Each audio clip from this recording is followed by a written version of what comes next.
Assalamualaikum warahmatullahi wabarakatuh. Baiklah, kami dari kelompok 1 akan mempresentasikan hasil diskusi kami. Nah, sebelumnya saya akan perkenalkan anggota kelompok kami yang terdiri dari 1. Elsa Rainda, 2. Eva Ningsi, 3. Meli Desrika Ramadhani, 4. Mulyadi Rizky, dan 5. Saya sendiri Umi Latifah. Nah, di sini saya akan membahas mengenai hukum belajar yang dihasilkan dari pendekatan behavioristik menurut Thorndike. Nah, menurut Thorndike, belajar merupakan peristiwa terbentuknya asosiasi antara peristiwa-peristiwa yang disebut dengan stimulus dan respon. Teori belajar Thorndike adalah salah satu teori belajar behavioristik yang mengutamakan stimulus dan respon. Teori belajar ini disebut dengan connexionism karena belajar merupakan proses pembentukan koneksi-koneksi antara stimulus dan respon. Terdapat 3 hukum yang menyatakan teori belajar, yaitu hukum kesiapan atau law of readiness, yang kedua hukum latihan atau law of exercise, dan yang ketiga hukum akibat atau law of effect. Nah, teori ini merupakan salah satu yang menjiwai pembelajaran matematika di sekolah. Banyak peranan guru yang sebenarnya sudah menggunakan teori ini. Seperti dalam pembelajaran matematika, guru memastikan bahwa setiap siswanya telah siap untuk menerima stimulus-stimulus yang akan diberikan untuk mencapai perubahan tingkah laku siswa. Nah, teori ini disebut dengan law of readiness. Perubahan ini semestinya sering diulang agar mendapatkan hubungan antara stimulus dan respon yang semakin kuat. Untuk itu, pemberi latihan kepada siswa merupakan salah satu bentuk dari hukum Thorndike yang kedua, yaitu law of exercise. Hal ini tentunya tidak sampai di situ saja. Perubahan tingkah laku atau respon yang positif hendaknya diberi suatu penghargaan kepada siswa agar mereka mendapat kepuasan yang pada akhirnya dapat meningkatkan respon yang diinginkan oleh guru. Nah, ini disebut dengan hukum law of effect. Baiklah, di sini saya akan menjelaskan teori behaviorisme menurut Ivan Pavlov. Menurut Ivan Pavlov, seorang behavioristik terkenal dengan teori pengkondisian asosiatif stimulus respon. Dalam teori ini ada teori conditioning Pavlov, di mana dijelaskan bahwa belajar itu adalah suatu proses perubahan yang terjadi karena adanya syarat-syarat yang kemudian menimbulkan reaksi. Nah, dalam teori ini si Pavlov mencoba bereksperimen terhadap seekor anjing. Bila seekor anjing diberikan makanan, otomatis si anjing tersebut akan mengeluarkan reaksi seperti mengeluarkan air liur.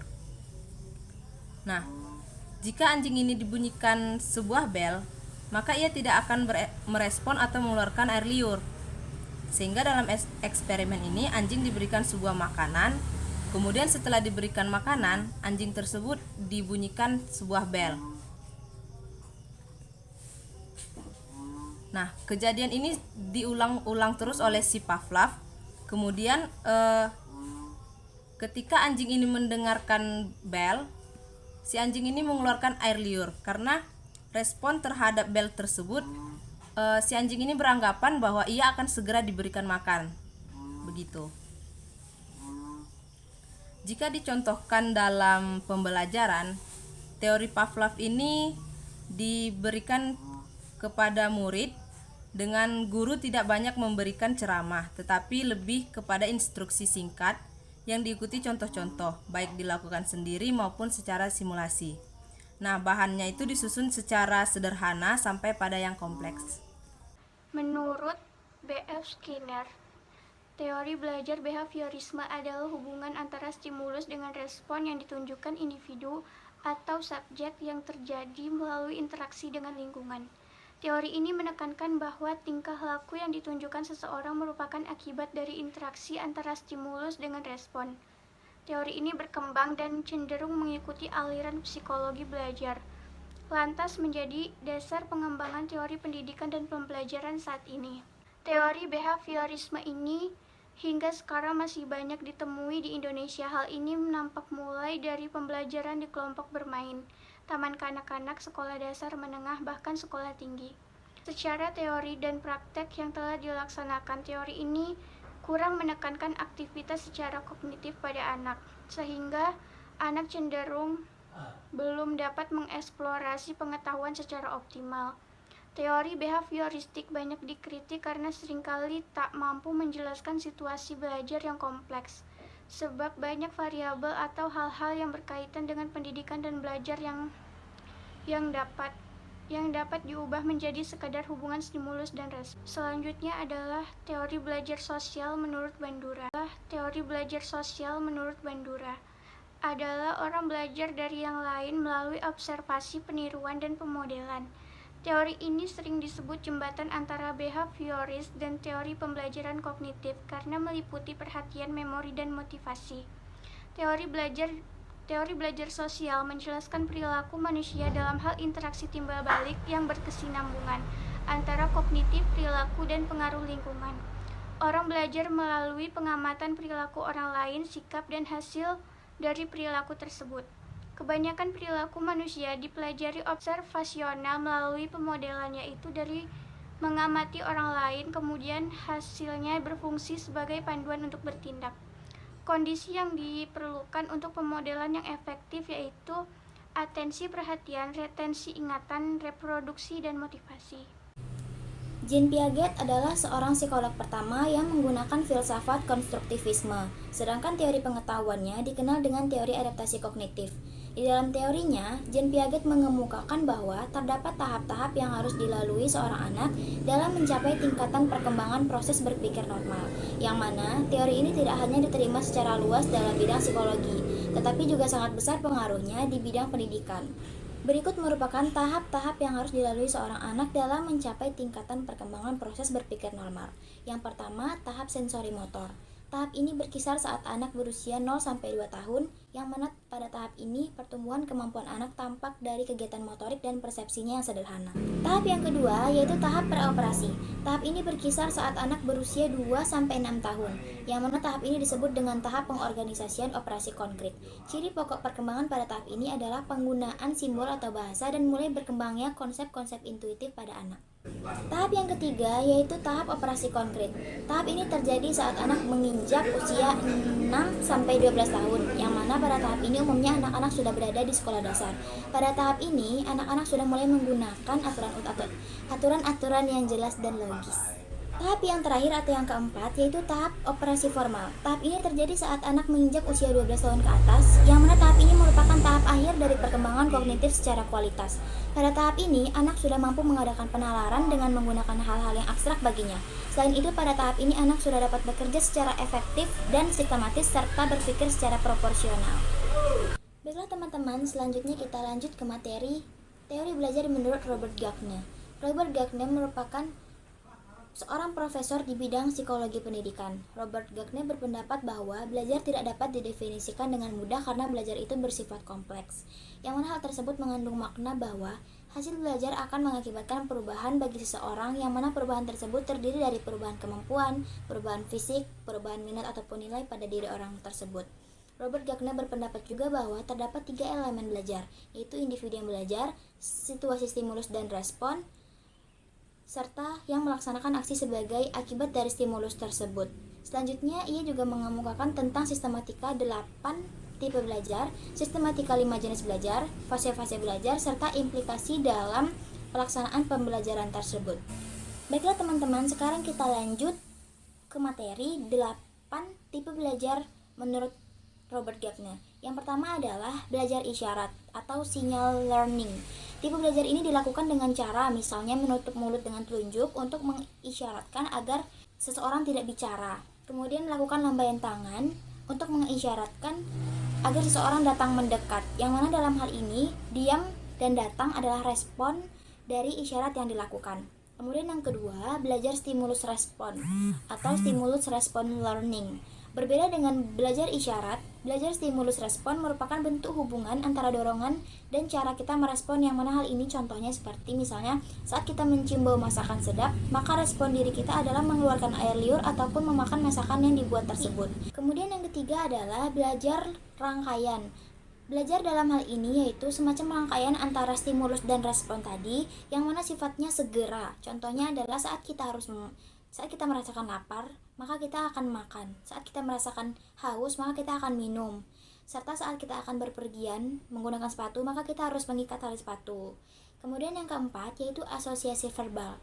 Belajar dalam hal ini yaitu tipe belajar yang mana kita akan menghubungkan suatu kata dengan objek yang berupa benda atau orang ataupun kejadian dan merangkaikannya dengan sejumlah kata dalam urutan yang tepat. Misalnya saat kita mengatakan benda itu bulat, artinya sebelum itu kita sudah melihat bahwa objek itu adalah bulat. Lanjut yang kelima yaitu tipe belajar diskriminasi atau discrimination learning, yang mana tipe belajar ini merupakan pembedaan terhadap berbagai rangkaian seperti membedakan bentuk wajah, binatang, waktu, tumbuh-tumbuhan, dan lain-lain. Yang keenam yaitu belajar konsep atau concept learning. Tipe belajar ini mengacu pada setiap kegiatan di mana kita mengklasifikasikan dua atau lebih peristiwa yang agak berbeda ke dalam satu kategori. Yang ke 7 yaitu belajar aturan atau rule learning.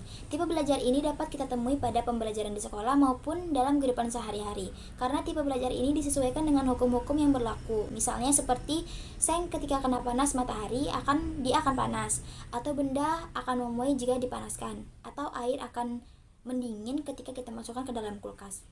Dan tipe belajar yang ke-8 yaitu belajar pemecah masalah atau problem solving learning, yang mana tipe belajar ini merupakan pembelajaran yang sudah biasa kita lakukan dalam kehidupan, yang mana hal ini melibatkan pemikiran masing-masing individu. Pembelajaran ini merupakan upaya pemecah masalah yang dilakukan dengan menghubungkan berbagai urusan yang relevan dengan masalah itu sendiri, sehingga kita mudah berpikir bagaimana cara memecahkan masalah tersebut. Baiklah teman-teman, kita lanjut ke sistematika 5 jenis belajar. Sistematika ini tidak jauh berbeda dengan sistematika 8 tipe belajar tadi, yang mana isinya merupakan bentuk penyederhanaan dari sistematika 8 tipe belajar tadi. Berikut merupakan 5 jenis tipe belajar menurut Robert Gagne. Yang pertama adalah informasi verbal atau verbal information. Informasi verbal merupakan pengetahuan yang dimiliki seseorang dan dapat diungkapkan dalam bentuk bahasa, lisan maupun tertulis atau tulisan. Pengetahuan tersebut diperoleh dari sumber yang juga menggunakan bahasa, lisan, dan tulisan. Yang kedua adalah kemahiran intelektual atau intellectual skill. Kemahiran intelektual yang dimaksud adalah kemampuan untuk berhubungan dengan lingkungan hidup dan dirinya sendiri dalam bentuk suatu representasi, khususnya konsep dan berbagai lambang atau simbol. Yang mana lambang atau simbol terdiri dari huruf, angka, kata maupun gambar. Kemudian lanjut yang ketiga adalah pengaturan kegiatan kognitif atau cognitive strategy. Pengaturan kegiatan kognitif merupakan suatu cara seseorang untuk menangani aktivitas belajar dan berpikirnya sendiri, sehingga ia menggunakan cara yang sama apabila menemukan kesulitan yang sama. Yang keempat adalah keterampilan motorik atau motor skill. Keterampilan motorik adalah kemampuan seseorang dalam melakukan sesuatu rangkaian gerak-gerik jasmani dalam urutan tertentu dengan mengadakan koordinasi antara gerak-gerik berbagai anggota badan secara terpadu. Yang kelima adalah attitude atau sikap. Sikap atau attitude merupakan kemampuan seseorang yang sangat berperan sekali dalam mengambil tindakan apakah baik atau buruk bagi dirinya sendiri. Baiklah teman-teman, kita lanjut ke materi yang selanjutnya yaitu fase-fase belajar.